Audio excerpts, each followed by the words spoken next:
ዛሬ ሳነብ ያገኙትን ኢንተረስቲንግ የሆነ ስቶሪ ልንገራችሁማ። ዞምቢ እንዴት እንደመጡ ማለት ነው። እና በጣም ገርሞኛል፣ አላውቅም ነበር። እና ዞምቢ ለካስ በሰዎች ህይወት ውስጥ ነበሩ። ማለትም ከ15ኛው ሴንቸሪ ጀምሮ በዌስት አፍሪካ እና በሄቲ አካባቢ በጣም በቃ የሚታመን የነበሩ ተብሎ ነው። እና የአካባቢው ጠንቋዮች ነው የሚያደርጉት ፐፈር ፊሽ ከምትባለው ከዚችኛዋ የአሳ ዝርያ ፓውደር ይወስዱና ይቀምሙና ከአትክልት ጋር በአፋችሁ እንደዚህ ያጠጧቸዋል። እንደዚህ ያጠጧቸዋል።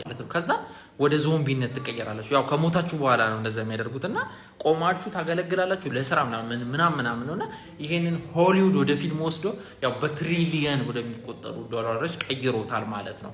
ምን ልላችሁ ነው? አንዴ ተረትም ቢሆኑ ምንም ቢሆኑ ተረት እንደሆኑ ይነገሩ እንጂ ለምሳሌ እኛ ሀገር የሰው ጅብ የሚባለውን ታሪክ ዋይናት ለምን እንደነሱ ወደ ትሪሊየን ዶላር እንትን አንቀይረው? ተረታችሁኛል።